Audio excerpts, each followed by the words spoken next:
So what this leads to is an analogy with the old claims of the alchemists, who were able, historically, they said, and there's some evidence that they were able to do it, to do low energy processes that produced gold from lead or mercury or other things. This is now being done in laboratories, and every instance I know of in the history of science where a small effect was seen initially to produce something was later scaled up. So it's quite possible that our culture will enter an age of alchemy in which low energy processes can make precious metals. As we look toward the future, I believe we'll be able to find ways in which we can create the kind of elements that we need by these low energy nuclear reactions. I think we'll be able to start adding to or picking apart or changing the nucleus of atoms to be able to get the kind of stable atoms that we need. But more important, I thoroughly believe that we will be able to take the radioactive materials, add a proton or add some changes to it, and make those radioactive materials non-radioactive. And that is going to be a great boon to our present, to clean up the mess that we've left behind from our atomic bombs, from our nuclear power plants, and of course from things like Chernobyl. So in the future, we have laid the groundwork with cold fusion by which we'll be able to handle a whole array of nuclear changes that heretofore have been outside of the current model of what can be done with nuclear reactions. There are many power companies throughout the United States that are now on alert, and they're sending their representatives to cold fusion conferences. We meet them all the time. They give support. They really will be the vanguard of the new energy age. I believe that any utility company that does not get into this now is doomed, because frankly, when we have generators of electricity and heat that can stay in a home or a building, why would anyone want to be plugged into the grid, the wire grid, any longer? This would make no sense. People will argue against that, but I think the grid will disappear. A remarkable process for sure, and one that offers exciting developments in the near future. But does the task of extracting energy from our environment really require such exotic, ultra-advanced technology that potentially would still put it under the control of large profit-driven interests? The rare metal palladium still have to be prospected, mined, and purified. Or are there simpler in design, low-maintenance technologies available that could be bought off the shelf and installed by anyone for an affordable one-time fee?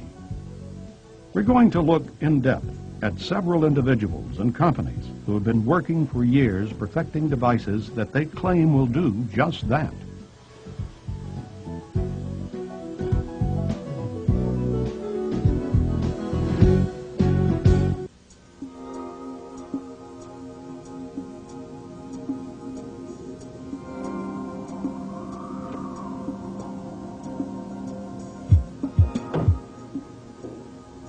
No one person in the free energy field has been as determined and persistent as Mississippi inventor Joseph Newman.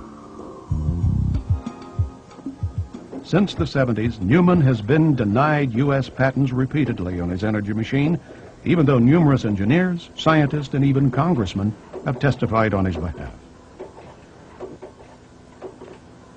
In 1968, I invented a bike that would get a wheelie. And I used an 80-pound flywheel that I had built and took a positive plus out of a 30-horsepower motor, put it above the axis of the back wheel. A kid would get up on it, build up inertia in that 80-pound flywheel. He'd engage that positive clutch. Immediately, the front end would jump up off the ground. It'd leave black streaks on the pavement about that long, and kids' eyes would get as big as a silver dollar. They were just ecstatic over it. But I had heard the word that a gyroscope was a stabilizer. So I went to the library, got a book on gyroscopes. And when I started reading the mechanical characteristics of a gyroscope, the question that had dogged my mind for 3 years, how did that current know which direction to go? And why was it when you went parallel you'd get nothing? I saw the laws of a gyroscope match that exactly. If you study the laws of a gyroscope, if you take this little gyroscope here. If I can spin it up, you can see that it does, but I think every kid knows it's true. Now, if you pivot that one direction, it goes one way. You pivot the other way, it goes the other way. If I turn it around 180 degrees, now if I push it up, it goes the opposite direction. Push it up, it goes the opposite direction. If I go parallel, it does not pivot, as long as I maintain a parallel position. That's exactly what happens when you move a conductor through a magnetic field. You push down on it, the current goes in one direction. You push up, it goes in the opposite direction. You turn the magnet over 180 degrees, everything will reverse. You push down parallel to the lines of force with the copper wire, and you get nothing. It told me that the energy in a magnetic field was a gyroscopic particle. Now, I didn't care what the rest of the world was saying because they couldn't answer my honest question. It was obvious to me. The energy in a magnetic field consists of gyroscopic particles. It is the mechanical essence of Einstein's equation of E equals mc squared. It moves forward at c and it spins at c. That's Einstein's equation of E equals mc squared. It only occurs when you get atom alignment in material. I don't care if it's conductor, iron, what it is. When the atoms align, the magnetic field will appear, come outside the boundaries of the material, and gives you a running river that you can tap into. And what I'm going to show you is an energy technology that's going to totally change your life, that the status quo power brokers have been fighting, and I'll show you the history of it. They didn't want you to have it, but you can see for yourself that this works, and the part of this for you is to see it, is to watch these meters, because these meters are going to show you that there's more power in this system than flows from this battery.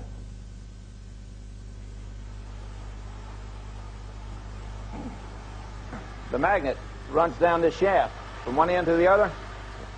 It's hex shape with six-sided. This blue represents a coil running this way. The red represents a coil running at right angles to it.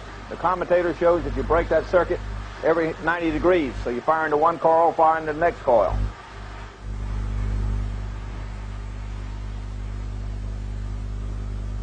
Now you notice this gets higher as it's running because the batteries start getting charged. Now this one's going from 200 up to 400. You see that there's more current being produced by this system than those batteries are capable of delivering, because batteries will not produce RF power. So the RF power must be coming from the motor. Now RF power is true power, and the way you know this meter only works by converting the heat, and the heat is converted into electricity because it runs through a resistor. It's a very accurate measuring device. So you're well over twice the current is flowing in this system than these batteries are capable of delivering. And the batteries cannot produce RF power. Now this is real power. It has to be coming from the system. It clearly shows that the energy output of the system is greater than the energy inputted into the system.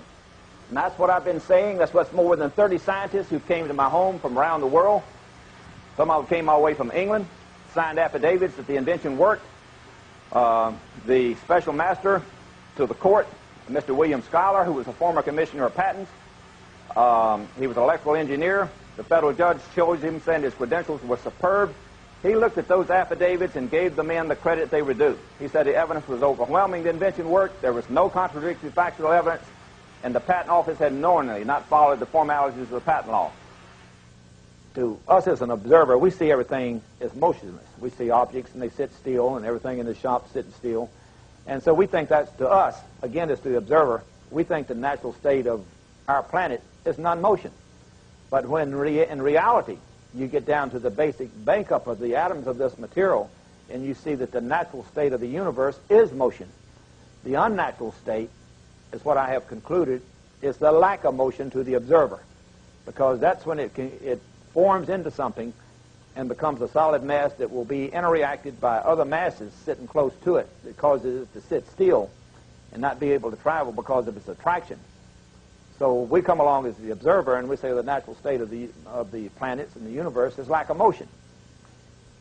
Just like we believe that so strongly, just several hundred years ago, we believed that the Earth was the center of the universe and that we were everything, and they even believed that the stars, even back at Kepler times, was only like a cake full of raisins 3 miles thick.